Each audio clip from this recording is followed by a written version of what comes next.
Guys, if you're just joining us today on the show, we're talking about Sikhala's court judgment, and we'll be joined by one of his legal team members, that's Doug Coulter, to explain to us what this judgment means and what are the other pending court cases. Remember, also, you can catch this space later on Spotify as a podcast. So take a listen to what Doug Coulter had to say around the court cases of Sikhala. Hi, Brighton. Thank you so much for having me on the show. So, yes, as you would have heard, Sikhala has now been released. So yesterday, Magistrate Miti handed down a ruling on the sentence, and it is effectively a non-custodial sentence.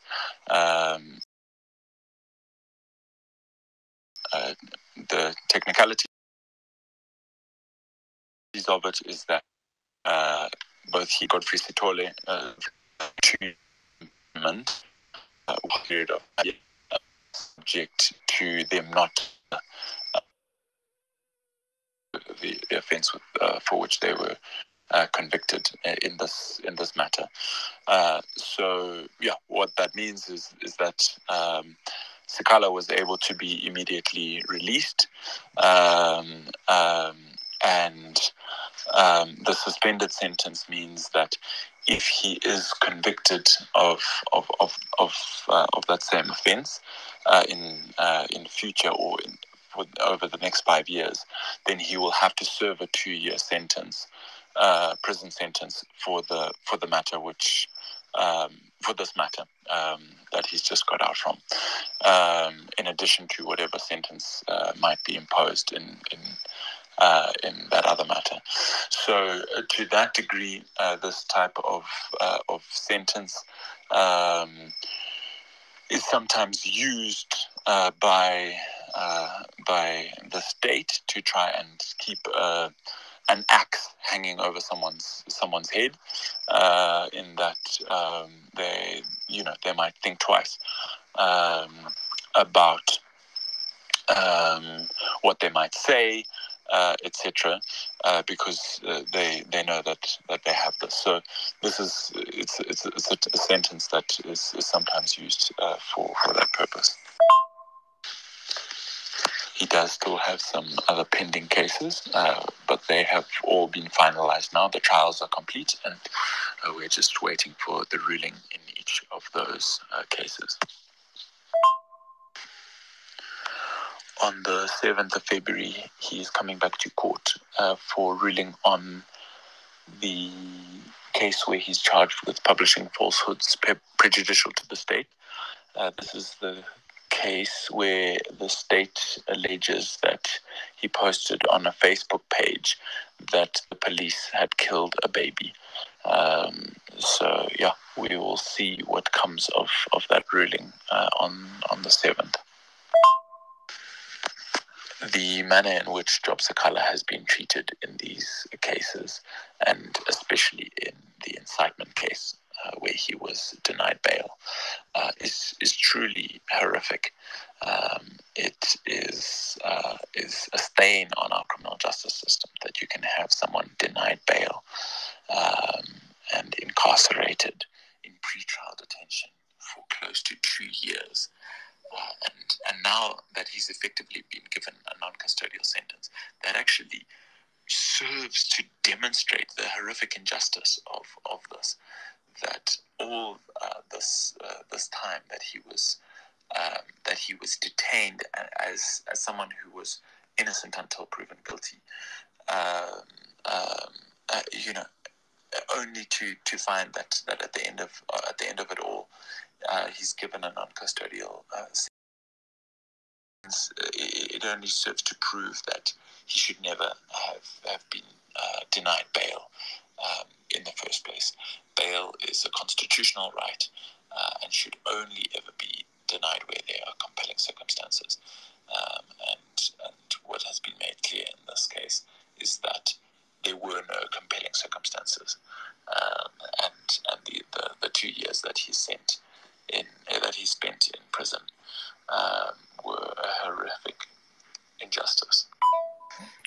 Right, that was Doug Coulthard there, one of the lawyers for Job Sikhala, explaining to us the issues of the court case judgment and other pending cases that are before the courts. Yeah, quite interesting. And as you said, we also wait for the 7th to hear for, I guess that would be the final case. But yeah, quite interesting as well what she spoke about the in terms of the case for the one for inciting violence, and then as well the way he was treated and throughout this whole process. But yeah, he's at his home. We saw the celebrations Brighton when he left. Actually at the courtroom when he was the judgment was passed, the sentence was passed, and then even arriving home in Chitungwiza. Quite interesting what happened there as well. Guys, please do request the mic this morning. I want to hear your thoughts around Job Sikhala's court judgment. We have heard from his lawyer there, one of his legal members there, that's Doug Coulthard, speaking to us this morning around what court cases are now pending and what the judgment means to Job Sikhala as well. If you commit another crime in this coming 2 years, again, there's quite an interesting judgment there. I think, yeah. Yeah. So let's hear from another speaker there. We have MP Moyo. Good morning, MP Moyo. MP Moyo, are you there?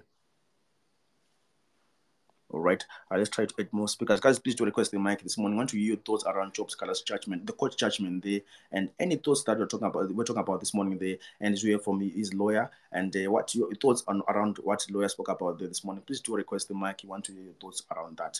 Let's see. We see you have been connecting to Lord's Master. Yeah. Well, MP Moyo, good morning once again.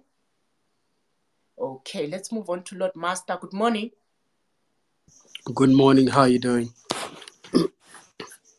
Can you hear me? Yes, you are clear, sir. Please do go ahead. Yeah, thank you. I think I won't touch on the judgment case of Job Sikhala, but I'll touch on what this may mean for CCC and the political discourse of Zimbabwe. It's been clear over the past few days that Nelson Chamisa has left a serious vacuum in the opposition leadership. And I think him coming out at such a time is not, to me, is not by accident. It is going to have a serious effect, because from the statements he's been making and utterances, clearly he wants now to run for president. He now believes that he has done enough to be regarded by the people of Zimbabwe as some form of matter, and as a result he's going to run for president. And you see that you've got people like DT who have and know for certain that they can never win an election, so they're going to jump in and become, as he's always done, become the vice president to Job Sikhala, so that he maintains a political voice. But clearly the coming out of Job Sikhala at such a time is basically to make Nelson Chamisa obsolete, or to reduce his power to close to nothing. And I think this goes to show that democracy and leadership in totality should never be put in an individual, because you can be replaced at any given time. And this is what we're going to see. It's going to be a serious and interesting time that we're about to get into in the opposition party. And you've seen that most MPs have not even seconded Nelson Chamisa. So Job Sikhala is the last bit to it, to say your time is up, Nelson Chamisa. Here's Job Sikhala's time now. So it's a good time, and we are hoping that he maintains his character and he doesn't quickly jump to the other side. Thank you. Well, thank you, Lord Master, for sharing your views. Yeah, Brighton, the moment people heard that, Job Sikhala was being released here, there were so many theories, what's going to happen and all that. So, yeah, quite interesting. But we wait and see the moves that he's going to take, or just wait and see what this means. But, yeah, let's hear from Mandaza. Good morning, Mandaza. Good morning, Asake. Good morning, Asake. It is interesting to see that the the Zimbabwean government has chosen to release Job Sikhala at a time appears to have a leadership vacuum within the opposition party. So they know exactly what is happening, and releasing him at this time will also cause extra chaos. So they're actually putting fuel onto the burning opposition party already. But anyway, one of the other interesting things that I've just seen is the accent of Job Sikhala. I know he wants to think that out of almost 600 days is now imitating Nelson Mandela. It's really funny. But the government, they have him, like what Doug Coulter just mentioned here. They're just waiting him to hear what is he going to say, what is he going to do. So they'll keep these charges hanging upon his head for a very long time, so that they control him, and they'll be able to do what they call the puppeteer. Actually, they're controlling him because they've got these charges pending. They can release him. They can decide to threaten to use them when they please, like here. So Zimbabwe democracy is just going down the hill as well, and the latest video that I've just seen, Tendai BT, the Welshman movies, and all the other main political players all fighting among each other is just it's a shame. And ZANU-PF wins, and the Zimbabwean people do suffer every day. But I do hope Job Sikhala seizes the opportunity. Job Sikhala appears to have a leadership. He appears to have the people, and this his just serving jail time appears is actually got caught of him, and maybe people may think the leadership may rise, and what the ZANU-PF was scared of, that he may incite people to rise against the government. I wish him well. I do wish him well, and I'm glad he's out so that he can spend more time with his children, and maybe something may come out of his leadership. If he wants to aspire for presidential things, good luck to him. That's all what I have for this morning. Well, thanks so much, Mandas, for that contribution this morning. Guys, if you're just joining us, we are talking about Job Sikhala's court judgment, and we're joined earlier on by Job Sikhala's legal team member, that's Doug Coulter, explaining to us some of the pending court cases that Job Sikhala has and what the judgment means for Job Sikhala. So joining us is now Bosalani. Bosalani, good morning. What are your thoughts around Job Sikhala's court judgment? Good morning, Brighton.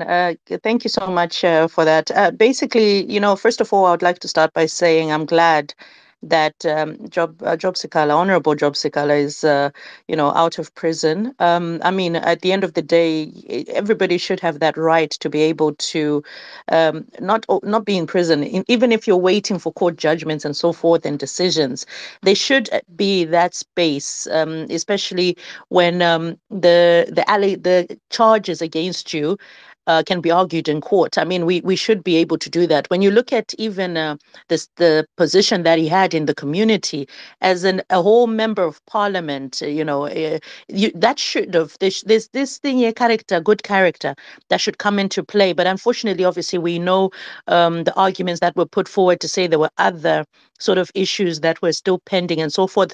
But here we are. A situation where a man has had to spend 595 days. That's a long time to be incarcerated for. And then, so as we're going to the court judgments, I've heard a lot of talk, Brighton and Nontlantla, about how I've seen people say things like, "Oh, he's been charged after all, what, and so forth. He will no longer be able to participate in politics and this and that." And it got me curious to understand, like, even when you look at the qualifications, what does our constitution talk about the qualifications for election as a president or a vice president? I mean, just entering into the political arena. It says there that a person qualifies for the election as a president or VP if he or she is a Zimbabwean citizen by birth or descent. There's the issue of is ordinarily resident in Zimbabwe, has attained the age of 40 years, is a registered voter, and so forth. And then it goes further to talk about a person is disqualified from election as president or VP if he has already held office of president under the constitution for 2 terms and so forth. Now, looking at that, because that is the highest ranking position is in any government authority in Zimbabwe, and then you then start to recognize the fact that, remember, Pani, this thing, even when you go through the whole prison system, there's supposed to be rehabilitation. And even not just that, it gives us, I'm start to question, what about the prisoners? Vakambosungwa kaita crimes. Does it mean kuti they're eligible of voting? Remember, we need to look at what allows somebody to be a voter. Are you not allowed to become a voter because you committed a crime, you paid your dues, and you're a registered voter? Is this what the Constitution talks about? So if the answer is no, if you have served your time, if you've done whatever, it does not take you away from being a registered voter, then the same should be true that even in politics, you should still be able to participate and so forth. So I guess this is an open discussion, something that we can start to look more into to say, Saka, where are we right now? I'll leave that to all you wonderful ladies and gentlemen to think about. Now, if we then come to now the issue of this whole court judgment, there's a lot of things that have been said, Brighton. We're seeing a lot of videos that are coming through where Job Sikhala is talking about his personal experiences. And I'm a fan of Citizens Speak Out. Many people know that. I want to hear what a person has gone through. I don't want to hear what people would say about you. Why should we get second or third hand information when we can get first hand information from the individual himself? And what he's made clear upon coming out in one of the interviews, I believe it was Sophie, the reporter in South Africa, who interviewed him. And there's a snippet where he mentions the fact that when he was asked what does he think about what's happening in opposition and so forth, and he said he's not interested in any of the protagonists, right?